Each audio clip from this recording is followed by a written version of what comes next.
유명한 사람의 글이나 평론을 소개하는 유평 시간인데요. 오늘은 안드레이 란코프 국민대 교수의 칼럼이 의미가 있어서 소개합니다. 매일경제의 글로벌 포커스에서 칼럼을 실었는데요. 제목이요. 2060년대 북한을 통치할 사람 이름은? 입니다. 부제목 보니까요. 후계 구도 작업이 아니라면 김정은이 굳이 둘째 딸을 앞세우는 이유 설명 어려워. 김주애가 오랫동안 노출되면 자연스레 수령으로 인식될 것. 이렇게 썼는데요. 일단 그대로 읽어드립니다. 김정은은 작년 말부터 자신의 딸과 공개석상에 함께 등장하기 시작했다. 차녀 김주애로 알려진 소녀는 연회장 또는 축구 경기에도 아버지와 동행하지만 소녀의 모습은 미사일 발사와 같은 군사적 장소에서 제일 많이 노출되고 있다. 관영 언론은 원수님의 딸 이름을 보도하지 않지만 소녀에 관련된 보도는 많이 한다. 원래 북한에서 김씨 일가 차기 세대 일원의 활동이 이만큼 활발해졌다면 다들 거의 확실히 후계자 등장의 시작이라고 보았을 것이다. 그러나 이번에 관찰자 대부분은 신중한 태도를 견지하고 있으며 통일부와 국정원을 비롯한 기관들도 김주애가 후계자인지 알 수 없다고 설명한다. 이러한 신중한 태도의 기본 이유는 김주애의 어린 나이다. 10대 초 소녀를 후계자로 삼는 것은 왕국에서도 예외적인 일이다. 그 때문에 어떤 분석가들은 김주애의 등장 목적은 김정은의 인간성을 보여주거나 주체 위협에 앞으로도 대를 이어가는 것을 보여주기 위한 것으로 해석한다. 그러나 이 가설은 김정은이 자신의 세 아들, 딸 가운데 굳이 자녀만 선택해서 공개석상에 동행하게 했는지를 설명하기가 어렵다. 그뿐 아니야 김주애의 활동은 미사일 발사장, 군수공장을 많이 방문하는 등 분명히 정치적 군사적 성격을 띠고 있다. 따라서 최근 동향을 김주애가 후계자로 등장하기 시작한 것으로 보는 가설은 설득력이 더 높다. 물론 김주애의 나이를 감안하면 향후 김정은이 자신의 결정을 바꿀 가능성이 비교적 높다. 김정은의 변덕스러운 성격을 고려하면 특히 그렇다. 그럼에도 현 단계에서 김주애는 아직 후계자가 아니더라도 전망이 좋은 후계자 후보로 보면 된다. 그렇다면 김정은이 아버지와 할아버지보다 훨씬 빨리 후계자를 지명한 이유는 무엇일까?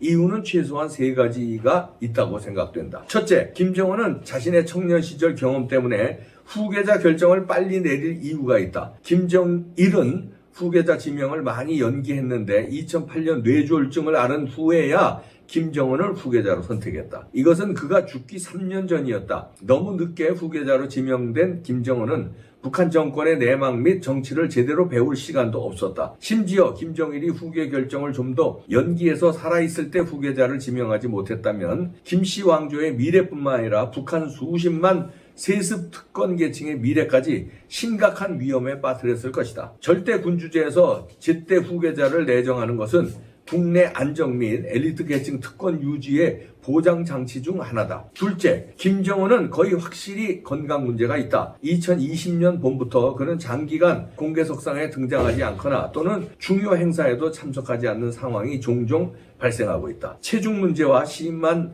흡연, 습관, 특히 통치 스트레스를 고려하면 그의 건강이 좋을 리 없는 것이 분명하다. 자신의 가족 및 국가의 안정을 유지할 의무를 체감한 왕이라면 가능한 한 빨리 세습 문제를 시작하는 것이 당연하다. 셋째, 김정은은 알 수 없는 이유로 가부장 문화에 도전하며 딸을 후계자로 지명할 준비를 하고 있다. 물론 최선희, 현송월, 김여정 등과 같은 여성들에게 중요한 임무를 부여한 김정은은 북한 기준으로 페미니스트라고 할 수 있다. 가부장제 잔재가 남한보다 훨씬 심한 북한에서 백성들도 간부 특권 계층도 여성을 다음 절대군주로 인정하도록 할 필요가 있다. 따라서 왕세자 대신에 왕세녀를 내정했다면 그녀를 주민들에게 일찍부터 노출시키는 게 도움이 될 것이다. 국민배우 이정길 씨가 추천하는 왕이 먹는 귀한 약재 국민 침향단 49입니다. 왕이 먹던 겁니다. 국내 최대 침향 함량이 49%.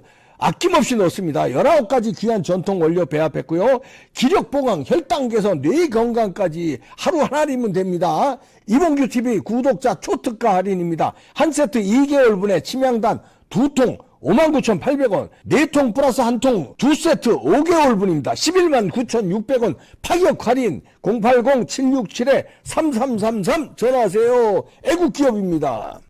성장하고 있는 공주가 앞으로 15년에서 20년 동안 매주 TV에 나온다면 백성들이 김주애를 다음 수령으로 보기 시작할 것이다. 사람은 미래를 알 방법이 없다. 그래도 우리는 2060년대 북한을 통제할 사람의 이름을 아마도 이미 알고 있다고 생각할 이유가 있다. 이렇게 안드레이 랑코프 국민대 교수가 칼럼을 제기했는데요. 이분이야 남북한 관계 전문가고 국제정치 전문가고 북한에 대해서 특히 깊숙하게 연구한 분이니까 일리가 있다고 봅니다. 일부에서는 특히 탈북자들은 북한이 어떤 나라인데 여자애를 후계자로 삼느냐, 이거는 연막 전술일 것이다, 이렇게 분석하는 사람들도 많이 있더라고요. 다시 말해서 현송월과 난 사람의 아들이 있다는 거예요. 그 아들을 일찍이 지금부터 내세우면 어떤 견제 대상이 되기 때문에 숨겨놨다가 나중에 짠하고 내보내기 위해서 그 사이에 연막작전으로 그냥 이쁜 딸 김주애를 내세우면서 연막작전을 펼치는 것이다, 이렇게 분석하는 분이 있고, 또 어떤 사람은 리설주의 아들도 있다는 거예요. 그 리설주의 아들을 내세우면은 마찬가지로 타격이 되니까, 그거는 이제 베일에 쌓이게 해놓고 이게 딸에게 집중돼서 아들들을 보호하고, 그 아들은 스위스에 있거나 중국에 있거나 그럴 수 있다는 거죠. 유학 중인데 집중이 되면은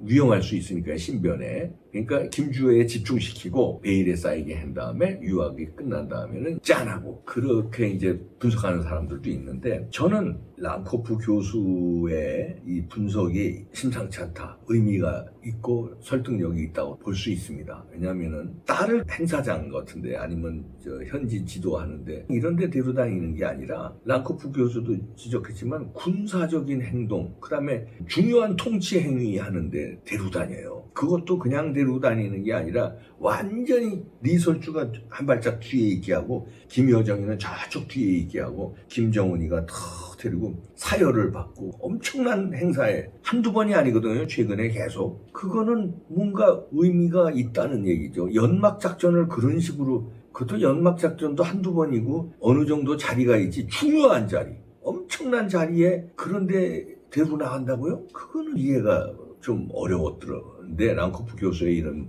하나, 둘, 세 가지로 분석하는 거 보면은 일리가 있는 분석입니다. 그러니까 조선시대도 그렇고 중세 유럽도 그렇고 왕권이 강화되려면 후계자가 단단해야 되거든요. 오히려 후계자가 없으면 왕권이 흔들린다는 거 아니에요. 그래서 아들을 못 낳는 왕비들은 쫓아내고 아들을 어떻게든지 보려고, 그 아들이 어려서라도 그거를 세자책봉을 하고, 어린 아들한테도. 왜냐하면 왕권이 이렇게 대대로 내려간다는 걸 보여야 민중봉기라든가 아니면 반대파에서 쿠데타 같은 게 일어나기 어렵다는 거죠. 왜냐면 왕권이 내려가니까 이 아들한테도 잘못 보이면 간다, 정통세습은 움직일 수 없는 불변의 힘이다, 이런 걸 보여주기 위해서 세자 책봉을 미리 한다는 거죠. 어렸을 때부터. 자기 왕의 힘을 잃지 않기 위해서. 아들이 없으면 불안하고 이런다는 거 아니에요? 무슨 이유에서인지 아들은 있다는 거예요. 딸 김주애를 저렇게 엄청난 자리에 미사일 쏘는데, 군사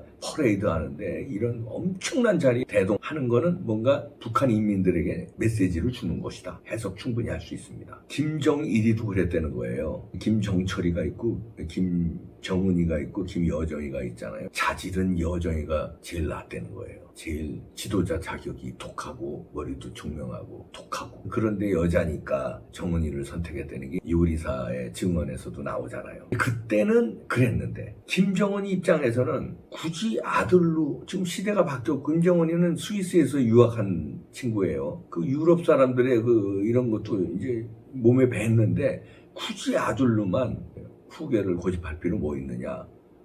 그럼 유럽에 있을 때 마가렛 대처라든가 여성 지도자들 많이 접했었는데, 직접 만나진 않았지만 뉴스나 이런 걸 통해서 스위스에서 그걸 다 봤을 거 아니에요? 만약에 자질이 다른 아들보다 김주애가, 싹수가 예를 들어서 강인함이라든가 왕으로서의 자격 조건이 있지 않습니까? 그런 거에 김주애가 다른 아들, 비리비리한 아들보다 출중하다면 일루 미리 낙점을 하고 대중들한테, 인민들한테 미리 가랑비 옷 젖듯이 계속 이렇게 중요한 자리에 나오면 그냥 자연스럽게 처음에는 저거 여자애를 저거 왜 데리고 나오지? 저 피둥피둥 살찐 애를 왜 데리고 나와서 뭐, 아니 여자애가 저 제습이 되면 안 되지. 처음에는 이러다가도 1년, 2년, 계속 하면은 그냥 자연스럽게 김정은 다음은 김주애구나. 그런데 김주애도 이제 나이가 먹어가는 거죠 그때. 지금은 뭐 13살인가 14살이지만 뭐 곧 몇 년 있으면 20이 되고 큰 애들 금방이잖아요. 20대가 되면 상황이 달라진다는 거죠. 랑코프 교수가 일리 있는 분석을 했습니다. 2060년